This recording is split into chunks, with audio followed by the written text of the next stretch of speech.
안녕하십니까? 삶의 지혜와 역사의 깊이를 탐구하는 이 시간, 여러분과 함께하게 되어 기쁩니다. 오늘 우리가 함께 나눌 이야기에 앞서 잠시 여러분의 도움이 필요합니다. 여러분의 구독과 좋아요는 이 귀한 진리의 말씀을 더 많은 영혼에게 전하는 작은 불씨가 됩니다. 이 말씀이 여러분의 마음에 울림을 준다면 그 감동을 주변에도 나누어 주시길 부탁드립니다. 이 말씀에 귀 기울이시는 모든 분들의 삶에 하나님의 평강이 가득하기를 먼저 기도합니다. 오늘은 우리 신앙의 여정에서 가장 근본적이면서도 신비로운 질문에 대한 답을 찾아가고자 합니다.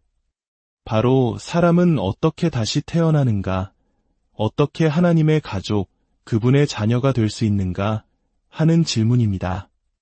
우리는 지난 시간을 통해 구원의 위대한 계획 속에서 성부, 성자, 성령 삼위일체 하나님께서 각기 어떻게 역사하시는지 살펴보았습니다. 창세전 성부 하나님께서는 자신의 백성을 선택하시고 그들을 아들 예수 그리스도께 선물로 주셨습니다. 그리고 그 아들을 이 땅에 보내시어 선택받은 자들을 위해 자신의 생명을 내어주게 하셨습니다. 성자 예수님은 아버지의 그 선물을 받으시고 자신의 뜻이 아닌 오직 아버지를 보내신 이의 뜻을 행하기 위해 이 땅에 오셨습니다. 바로 아버지께서 주신 양들을 위해 자신의 친구들을 위해 목숨을 버리는 그 위대한 사명을 완수하신 것입니다.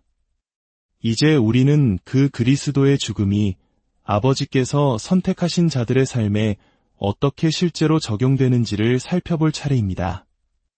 영원전 과거에 이루어진 아버지의 선택과 2000년 전 역사 속에서 이루어진 그리스도의 십자가가 오늘을 살아가는 우리의 삶 속에서 어떻게 생생한 현실이 되는가 하는 문제입니다. 바로 이 지점에서 성령 하나님의 놀라운 사역이 시작됩니다. 전 세계 곳곳에서 매일 매순간 성령 하나님께서는 선택받은 영혼들을 하나님 나라 안으로 탄생시키는 거듭남의 사역을 수행하고 계십니다.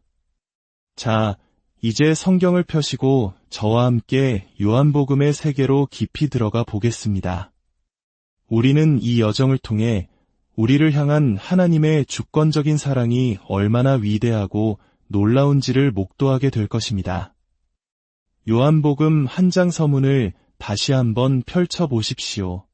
참으로 놀라운 것은 성경의 많은 책들이 이처럼 위대한 은혜의 교리를 책의 맨 앞부분에 마치 현관문을 열자마자 마주하는 것처럼 배치하고 있다는 사실입니다.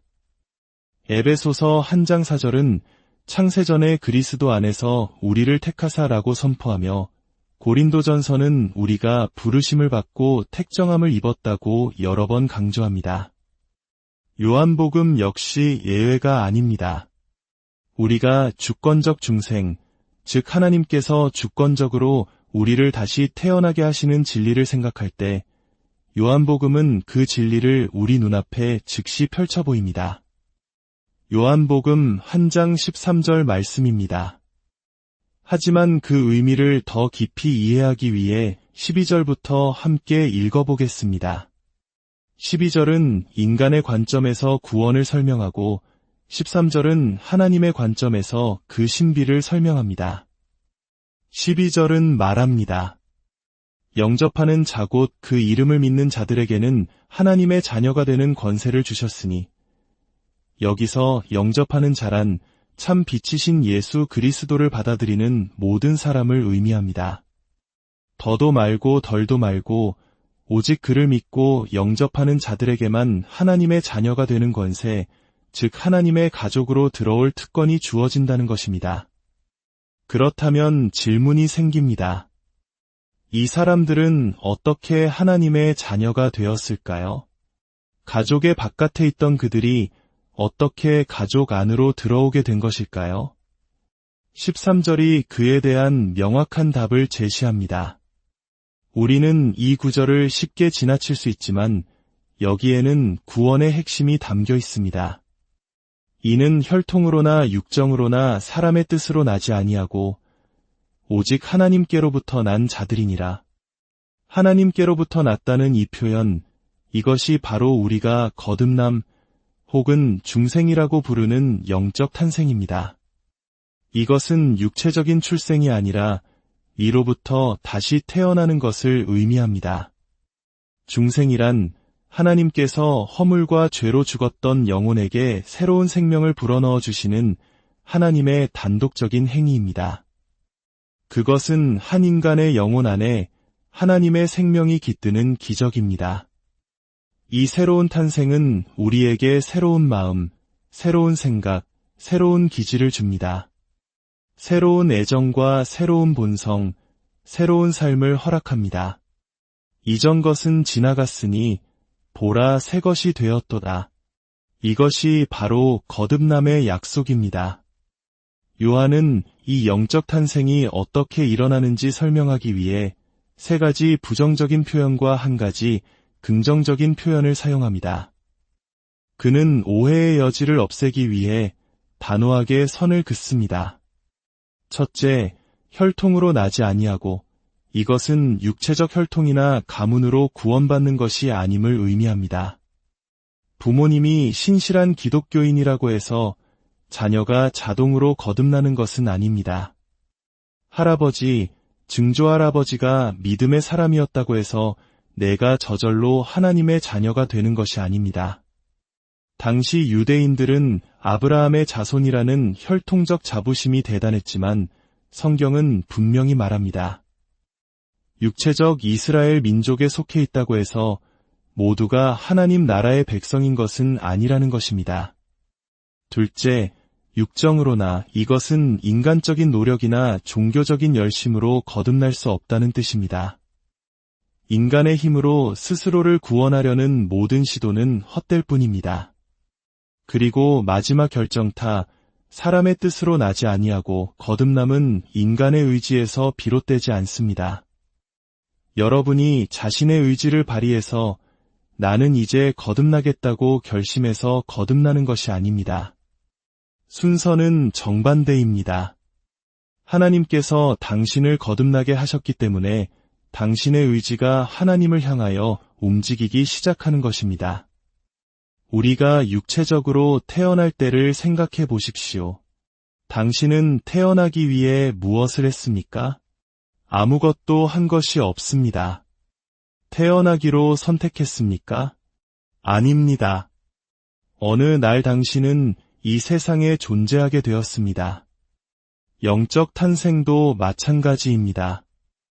이 세 가지 강력한 부정을 통해 모든 인간적인 가능성을 차단한 후 요한은 눈부신 진리를 선포합니다. 오직 하나님께로부터 난 자들이니라 그렇습니다. 우리는 우리의 의지가 아니라 하나님의 의지로 다시 태어납니다. 우리의 노력이 아니라 하나님의 역사하심으로 다시 태어납니다. 선택은 하나님 안에서 시작되었고 우리를 하나님 나라로 태어나게 하신 분은 오직 하나님이십니다. 이제 요한복음 3장으로 넘어가 보겠습니다. 예수님께서는 니고데모와의 대화를 통해 이 거듭남이 성령의 주권적인 사역임을 더욱 분명히 하십니다. 예수님께서 말씀하십니다. 진실로 진실로 내게 이르노니 사람이 거듭나지 아니하면 하나님의 나라를 볼 수 없느니라. 여기서 거듭난다는 말은 이로부터 태어난다 또는 두 번째로 태어난다는 의미를 모두 가지고 있습니다. 니고데모는 이 말을 육체적 출생으로 오해했지만 예수님은 영적인 탄생을 말씀하고 계셨습니다. 예수님은 이어서 사람이 물과 성령으로 나지 아니하면 하나님의 나라에 들어갈 수 없느니라고 말씀하십니다. 여기서 물은 세례의식을 뜻하기보다는 성령의 정결하게 하시는 사역을 상징하는 은유로 보는 것이 더 타당합니다. 에스겔 36장에서 물로 정결케 하시는 성령의 사역을 예언한 것과 같은 맥락입니다.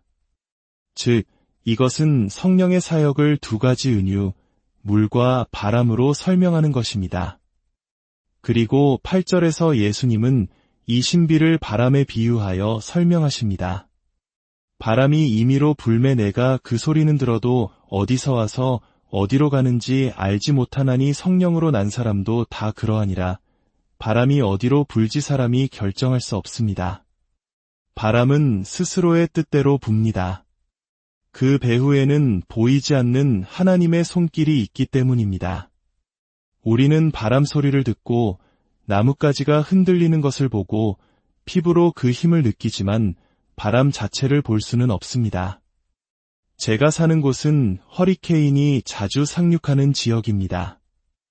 강력한 허리케인이 몰아칠 때면 집이 통째로 날아가고 거대한 나무들이 뿌리째 뽑힙니다. 저는 그 엄청난 힘을 직접 느끼지만 허리케인의 실체를 눈으로 본 적은 없습니다. 보이지 않지만 그 힘은 압도적입니다.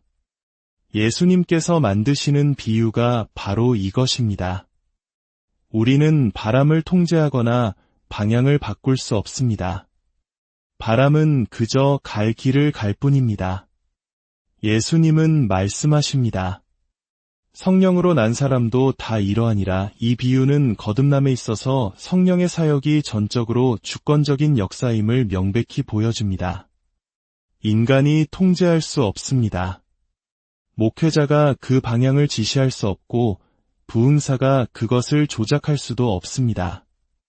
그것은 보이지 않는 하나님의 손이 일으키시는 바람입니다.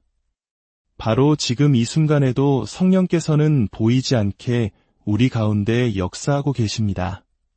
제 마음에 말씀을 전할 열정을 주시고 여러분의 마음과 생각을 어루만지시며 진리를 깨닫게 하십니다. 어떤 이들은 죄책감에 눌리고 어떤 이들은 위로를 얻어 다시 일어섭니다. 이 순간에도 하나님 나라에 새롭게 태어나는 영혼이 있을지 누가 알겠습니까? 그것이 바로 성령의 바람입니다. 이것을 신학적인 용어로 모너기즘적 중생, 즉 단독 사역에 의한 거듭남이라고 부릅니다. 모노는 하나를 의미하고 에르고는 일 또는 에너지를 의미하는 헬라어입니다. 즉, 거듭남이라는 사역에는 오직 단 하나의 행위자만이 존재하며 그분은 바로 하나님이라는 진리입니다. 인간은 전적으로 수동적인 위치에 있습니다. 반대로 어떤 이들은 시너지즘적 중생, 즉 협력 사역을 주장합니다. 거듭남에는 하나님과 인간, 두 행위자가 협력해야 한다고 말입니다. 하지만 이는 예수님의 바람 비유가 주는 의미 전체를 무너뜨리는 것입니다. 베드로전서 1장 3절은 명확하게 선포합니다. 우리 주 예수 그리스도의 아버지 하나님을 찬송하리로다. 우리를 거듭나게 하사 산 소망이 있게 하시며 우리를 거듭나게 하시는 분은 오직 하나님 한 분이십니다. 이제 요한복음 5장 25절로 가보겠습니다. 여기서 거듭남은 영적인 부활로 묘사됩니다. 예수님은 선택받은 자들이 죄의 무덤에서 강력한 부활의 능력으로 일으킴을 받아 예수 그리스도를 믿게 된다고 가르치십니다. 24절은 인간의 책임, 즉 내 말을 듣고 또 나 보내신 이를 믿는 자는 영생을 얻었고 라고 말하며 복음을 제시합니다. 그리고 곧바로 25절에서 그 일이 어떻게 가능한지에 대한 신적 주권의 측면을 설명합니다. 진실로 진실로 너희에게 이르노니 죽은 자들이 하나님의 아들의 음성을 들을 때가 오나니 곧 이때라. 듣는 자는 살아나리라. 여기서 죽은 자들이란 허물과 죄로 영적으로 죽어있는 자들을 의미합니다. 그들이 목자이신 아들의 음성을 듣게 될 것입니다. 그 부르심은 너무나도 효과적이어서 그 음성을 듣는 자는 반드시 살아나게 됩니다. 거듭남은 죽음에서의 부활입니다. 하나님께서 영적으로 죽은 시체와 같은 영혼에게 생명을 불어넣으십니다. 그들은 일으킴을 받고 살아나게 된 바로 그 순간 구원을 위해 주님의 이름을 부르게 됩니다. 죽은 사람은 구원을 외칠 수 없습니다. 죽은 사람은 무덤에 누워있을 뿐입니다. 그렇기 때문에 하나님께서 먼저 영적으로 죽은 자를 살리셔야만 그가 비로소 할 수 있는 첫 번째 일이 바로 예수 그리스도를 믿는 것입니다. 죽은 나사로를 생각해 보십시오. 그는 무덤에 있었습니다. 예수님께서 오셔서 나사로야, 나오라, 고 부르셨습니다. 만약 예수님께서 그냥 나오라, 고만 외치셨다면 그 무덤가의 모든 시체들이 일어났을 것입니다. 그러나 주님은 나사로야라고 그의 이름을 부르셨고 오직 나사로만이 죽음에서 일어나 걸어 나왔습니다. 이것이 바로 모든 거듭남의 그림입니다. 하나님께서 죄로 죽은 영혼의 이름을 부르실 때 그는 살아나 예수 그리스도를 믿게 됩니다. 에스겔 37장의 마른 뼈, 골짜기의 환상도 마찬가지입니다. 하나님께서는 에스겔을 해골이 가득한 골짜기로 데려가 물으십니다. 인자야, 이 뼈들이 능히 살 수 있겠느냐? 에스겔은 주 여호와여 주께서 아시나이다 라고 대답합니다. 하나님은 에스겔에게 상식적으로는 이해할 수 없는 명령을 내리십니다. 이 마른 뼈들에게 대언하라.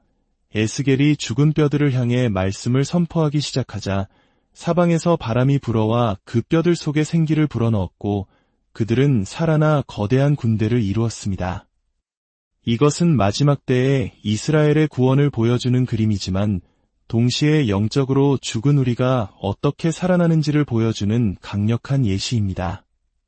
제가 이 말씀을 전할 때 저는 마치 마른 뼈 골짜기 앞에 서 있는 것과 같습니다. 저는 누가 하나님의 선택을 받은 자인지 알지 못합니다. 그래서 저는 모든 사람에게 복음을 선포합니다. 그리고 의지합니다. 제가 말씀을 전하는 동안 하나님께서 하늘의 바람, 즉 성령의 강력한 역사를 보내주시기를, 그리고 죄로 죽어있는 영혼들을 부활시켜 예수 그리스도 안에서 새로운 생명을 얻게 하시기를 간절히 기도하는 것입니다. 이제 요한복음 6장 37절과 44절을 통해 우리를 구원으로 이끄시는 하나님의 주권적인 이끄심에 대해 살펴보겠습니다. 이것은 선택받은 자들이 반드시 그리스도께 나아와 믿음을 갖게 될 것을 보장하는 신적인 능력입니다. 37절은 말합니다. 아버지께서 내게 주시는 자는 다 내게로 올 것이요. 올 것이다라는 이 약속에 주목하십시오. 하나님께서는 그들의 저항을 이기실 것입니다. 하나님께서는 아니오라는 대답을 받지 않으실 것입니다. 하나님께서는 그들을 그리스도께로 이끌어 오실 것이며 그들은 반드시 올 것입니다. 어떻게 그것을 알 수 있을까요? 44절이 그 이유를 설명합니다.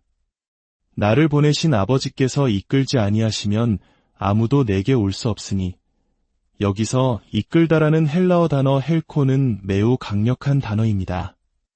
이것은 단순히 매력을 느끼게 하거나 권유하거나 초대하는 정도의 의미가 아닙니다. 이 단어는 힘으로 어떤 물체나 사람을 끌어당기다, 견인하다라는 의미를 가집니다. 성경에서 이 단어는 바울을 시장으로 끌고 갔을 때, 베드로가 칼집에서 칼을 뽑았을 때, 그리고 153마리의 물고기가 든 무거운 그물을 해변으로 끌어올렸을 때 사용되었습니다. 바로 그 단어가 여기에 쓰였습니다. 복음이 선포될 때 성령 하나님께서 선택받은 자들을 그리스도를 믿는 믿음으로 강력하게 끌어당기신다는 의미입니다. 우리는 모두 양처럼 제갈 길로 흩어졌던 자들입니다. 하나님의 원수였고 복음을 밀어내고 저항하던 자들이었습니다. 그런 우리를 하나님께서 문자 그대로 끌어서 그리스도께로 데려오신 것입니다. 그리고 그 과정에서 우리의 돌같이 굳은 마음을 제거하시고 살처럼 부드러운 마음을 주셔서 우리가 기꺼이 겸손히 그리스도께 달려 나오도록 만드십니다. 하나님의 의지는 인간의 의지보다 크시며 하나님의 능력은 인간의 저항보다 강하십니다. 그래서 성경은 그들이 올 것이다라고 단언하는 것입니다. 위대한 설교자 찰스 스펄전은 이 진리에 감격하여 이렇게 외쳤습니다. 어떤 사람이 나는 오지 않을 것이다라고 말할지 모릅니다. 그러나 하나님은 너는 올 것이다라고 말씀하십니다. 당신은 구원을 비웃고 그리스도를 조롱할지 모릅니다. 하지만 제가 분명히 말하건대 여러분 중 일부는 반드시 오게 될 것입니다. 당신은 하나님이 나를 기독교인으로 만드실 수 있단 말인가? 라고 물을지 모릅니다. 저는 그렇습니다. 라고 대답할 것입니다. 왜냐하면 여기에 복음의 능력이 있기 때문입니다. 복음은 당신의 동의를 구하지 않습니다. 오히려 동의를 만들어냅니다. 복음은 당신이 이것을 원하십니까? 라고 묻지 않고 하나님의 능력의 날에 당신이 기꺼이 원하도록 만듭니다. 그리스도께서는 헛되이 죽지 않으실 것입니다. 그들은 올 것입니다. 그들은 올 것입니다. 그들은 반드시 올 것입니다. 하늘이나 땅이나 지옥의 그 어떤 것도 그들이 오는 것을 막을 수 없습니다.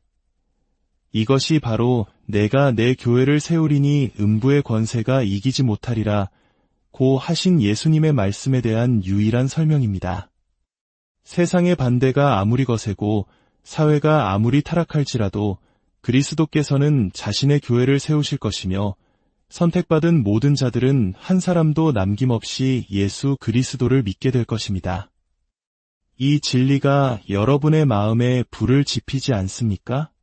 우리에게는 승리하시는 구원자가 계십니다.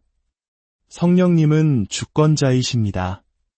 하나님의 역사는 승리하며 전진할 것입니다. 마지막으로 요한복음 10장을 통해 목자의 주권적인 부르심을 확인해 보겠습니다. 예수님은 자신을 참된 목자로 자신의 백성을 양으로 비유하십니다. 거짓 목자들은 다른 길로 들어오지만 참 목자는 문으로 들어옵니다. 그리고 3절에서 놀라운 장면이 펼쳐집니다. 문지기는 그를 위하여 문을 열고 양은 그의 음성을 듣나니 그가 자기 양의 이름을 각각 불러 인도하여 내느니라. 모든 양이 그의 음성을 듣는 것이 아닙니다. 오직 그의 양만이 음성을 듣습니다. 그리고 그는 자신의 양을 무리로 부르지 않으시고 각각의 이름을 불러 인도하십니다. 그리고 4절, 자기 양을 다 내놓은 후에 앞서가면 양들이 그의 음성을 아는 고로 따라오되라고 말씀합니다.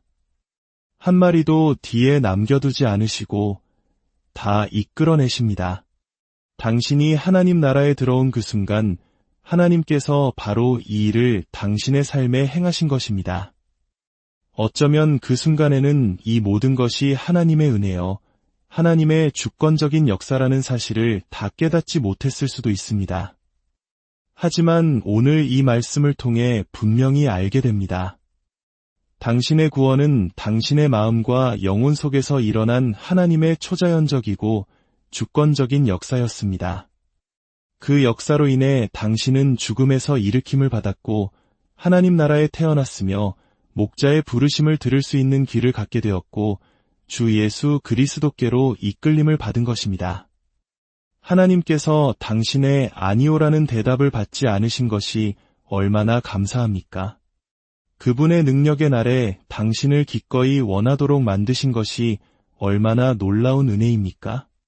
이것이 바로 성부, 성자, 성령 삼위일체 하나님의 완벽한 연합과 조화 속에서 이루어지는 구원의 대서사시입니다. 아버지는 구원할 자들을 선택하여 아들에게 주시고 아들은 그들을 위해 생명을 버려 실제로 그들을 구원하시며 성령은 이 땅에 오셔서 아버지께서 선택하시고 아들께서 피 흘려 사신 바로 그 영혼들을 세상에서 불러내어 그리스도께로 이끄시는 것입니다. 그리고 이렇게 시작된 구원은 결코 실패하지 않습니다. 하나님께서 주시는 생명은 5년짜리, 10년짜리 생명이 아니라 영원한 생명, 즉 영생이기 때문입니다. 선한 목자는 자신의 양을 한 마리도 잃지 않으십니다. 한번 진정으로 거듭난 성도는 하나님의 능력 안에서 그 믿음을 끝까지 지키며 거룩함을 향해 나아가게 될 것입니다. 이 진리의 말씀이 오늘을 살아가는 여러분의 영혼의 깊은 위로와 흔들리지 않는 소망이 되기를 축복합니다. 우리의 구원이 얼마나 견고한 토대 위에 서 있는지를 깨닫고 모든 영광을 오직 하나님께만 올려드리는 복된 하루 되시기를 주님의 이름으로